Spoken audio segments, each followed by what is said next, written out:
Okay, over there. Come on. Wait. Oh, no. Wait a minute. No, come on. Over there. Come on. Oh, come on. Yeah, you always got to be like, wherever you want to go, you get to go. I want to face the pool. You want to face the pool. You want to face the sun. You don't want to get too much sun. You don't want to face the pool. Over here. Come on. Is this okay for you? No, a little further. Oh, a little further. Okay. Not too close. That's close enough. That's close enough. Okay. Just kidding. We won't push over there. Like you push us over the edge. On the forehead, please. A little on the forehead, please. Can I have a little on my arms? All right. Thank you. Oh, get sunburned.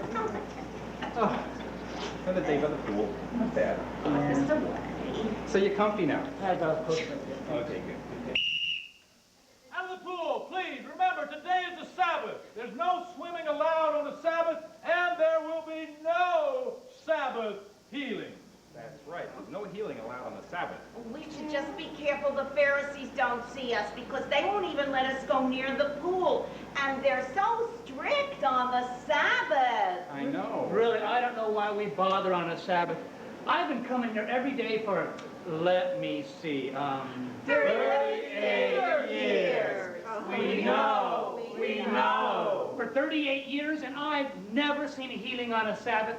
I've never even seen a ripple on the Sabbath. Well, I remember one time that... There's a ripple in the water! There's a ripple in the water. There's a ripple. We're going. There's a ripple in the water. This will maybe be the miracle. Okay, just leave me behind with my affliction. What seems to be the problem, my friend? Oh, it's nothing. It's just every time there's a ripple in the water, they all go rushing off and leave me behind, but it's okay. I'm getting used to it. So, where would you rather be? Where would I rather be? I'd rather be in the water, of course. And why is that? You're new around here, aren't you? Well, tradition says that when the angels make a ripple in the water of the pool of Bethesda over there, that the first person in the water after the ripple is healed, completely healed of whatever they got. Really? You don't believe me? Listen, I've seen it myself. Seen it 1,000 times. And I'll tell you, it works every time. Of course, I'm never the first one in the pool because I'm stuck here in this wheelchair. Sometimes I wonder why I even bother to show up. Well, perhaps you very much want to be healed. I beg your pardon? Do you? Do you really want to be healed, Jacob? What kind of a question is that? It's a simple question. Do you really want to be healed? Of course I want to be healed. What do you think? I'm here for my health? Then, why don't you just stand up? What? Why don't you just stand up from that chair and go home? You have a wife at home, don't you? Yeah, I got a wife. Then, why don't you just stand up, go home to your wife? Well, excuse me for pointing out the obvious, but I just happen to be a cripple. A cripple? Not at all. That's not what I see when I look at you, Jacob. What do you see?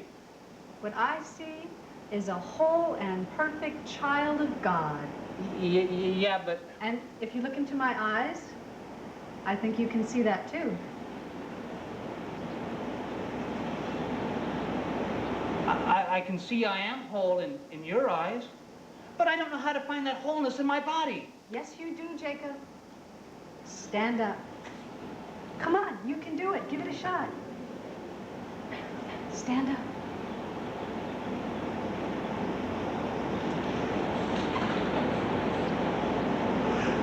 Oh. That's perfect. Now, don't delay. Go home to your wife and share the good news.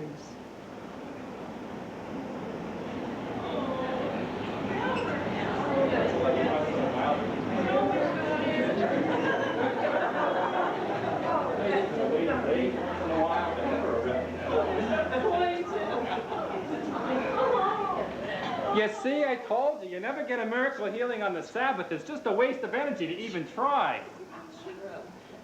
Jacob, what happened to you? I don't know. I think I'm healed. Nah, Healed? can't be healed. Oh, how can you be healed? You didn't even go in the pool. You have to go in the water to be healed. It's the law. And besides, there are no miracle healings on the Sabbath. They just don't happen. I know what this is. This is a fake killing. That's what it is. I'm calling the Pharisees. No. Pharisees! Oh, no, yes. Pharisees! Hello, Why are you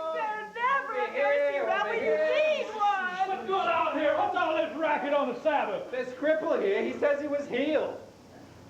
And he didn't even go in the water. Impossible. Impossible? Impossible? Look, I was in a wheelchair for 38 years, and now I'm walking. No, I'm dancing.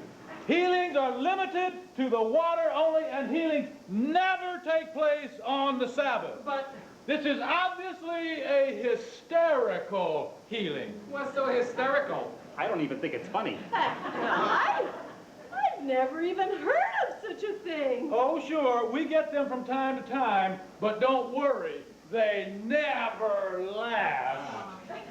They never last? Maybe I should do what the healer said and go home to my wife. Goldie will be happy that I'm healed.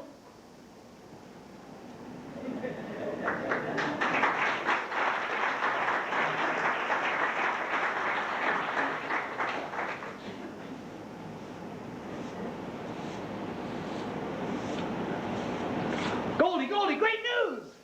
What do you think you're doing? What's it look like I'm doing? I'm walking! I'll tell you what you're doing. You're tracking dirt into my clean house. That's what you're doing. How many times have I told you, wipe your feet? Goldie, how can you talk about feet? I've been in a wheelchair for 38 years. Oh, I know. But at least you were neat. Goldie, aren't you thrilled? I'm healed. I'm walking. So you're walking. So good. So now you can get a job. A job? A job? How can you think about a job at a time like this? Oh, well, pardon me, Mr. Michael Jackson of Jerusalem. But it may be very rude of me to bring it up. But just where do you think you're going to get money now? Maybe you're going to enter a dance contest? Well, I don't know. I hadn't thought. We can get money the same way we always did. Ah, what? By begging? You think you can still get money by begging? Oh, please, kind sir. I'm an able-bodied man. See me walk? So won't you please give me some money? That's going to be very effective, I'm sure. Oh, Goldie, we'll talk about this later. Where do you think you're going? To the temple to give thanks for my healing. God will be glad for me. I hope. Then you come straight home. And don't you be bothering those Pharisees.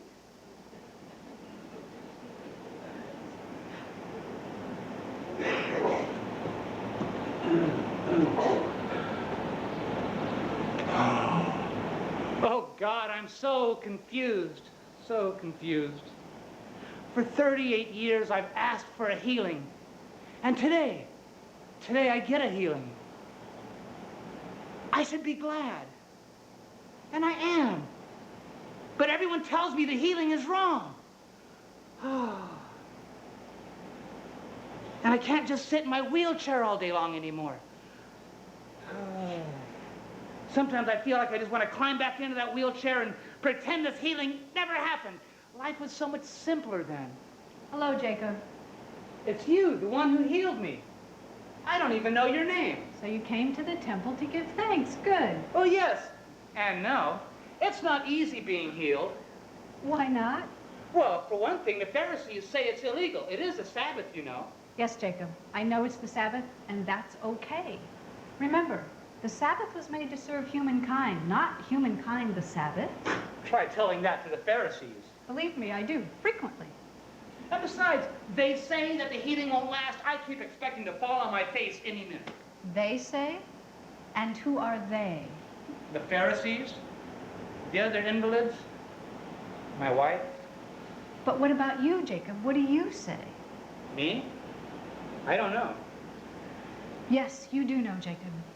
Your healing released a great light within you. That's what allowed it to happen. Now, be still for just a moment. Feel that light within you. And tell me, what do you really know deep inside? I know that I'm a perfect expression of God's love. Yes. I know my healing is real. It's an expression of the light of God within me. It's always been there. I was just blocking it with my fears. So you see, You have a choice. You can live your life according to those fears, your fears, somebody else's fears, and you will lose the healing. Or you can trust that inner guidance and know that your healing represents the truth of who you really are. You make it sound so simple, but it's not simple. Being crippled, that was simple. Sometimes I know healings can feel very confusing. Well, besides, now I have responsibilities. I have to get a job. I've got no skills. What can I do? Don't worry about that, Jacob. You already have a job. I do? What? Once you become healed, your job becomes healing others. Of course. Hey, oh, it's Jacob. Oh, Jacob, look. Oh, hi. You're still healed. Yeah, I'm still healed. It's not bad. Sorry I kicked you. That's okay. I'm doing a marathon this year. Oh, really? Maybe I can get in shape too. Get in the pool first. Oh, okay. You got nice legs, Jacob. You like 'em, huh? Hey, let's Not see that bad. just little Okay. step in. That one. That one I haven't learned. I'm not Okay. coordinated Yes, yet. that's okay. It's all right. I You're get some doing sun. just great. Great, Aren't you thanks. excited about everything? Yeah. That's Look, very look nice. at I like you. those Nice shoes pair. on you. Go and too. think. Triple in the water! Oh, my turn. Guys, have a good run.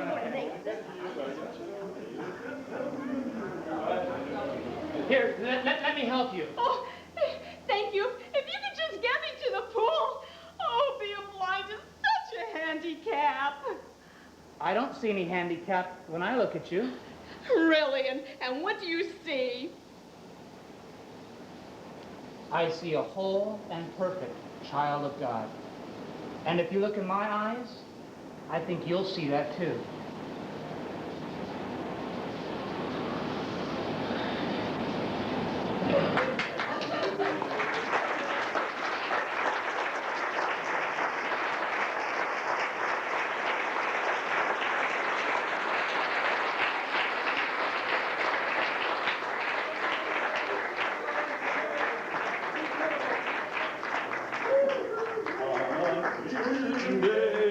Okay, everybody up here. Out of the pool.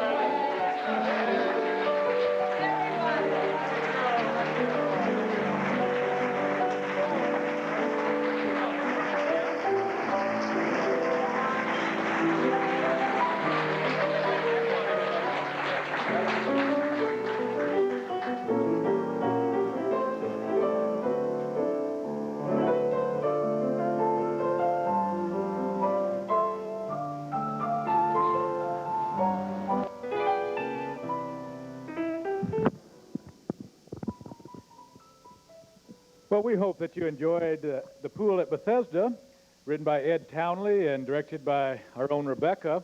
I thought I would share a little bit about this from the biblical aspect. Suzanne read to you at least a portion of the story from the 5th chapter of John. I would encourage you to read the entire story.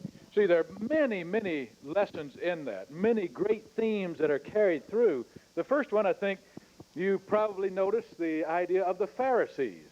The Pharisees were a sect in Jesus' time, a Jewish sect that was very rigid in their adherence to the law. Even minor transgressions could be punished severely. They understood the letter of the law, the outer activity, but not the inner. And so when Jesus healed on the Sabbath, they were very unhappy with him. They sought to persecute him. He kept trying to teach them that the inner observance of the law, the spirit of the law, is what gives life, not so much the outer rigidness. Well, these Pharisees are also symbolic of something in you and me, a state of consciousness that is very rigid. And we all have it to a certain degree, particularly those of us that grew up in somewhat dysfunctional families that were not consistent. Sometimes it was good, and sometimes it wasn't, and sometimes we were punished unfairly, we felt. We developed a sense of rigidness and wanting laws and rules that we could abide by, and then everything would be all right. You see, that was the belief in Jesus' time, is that if everyone abided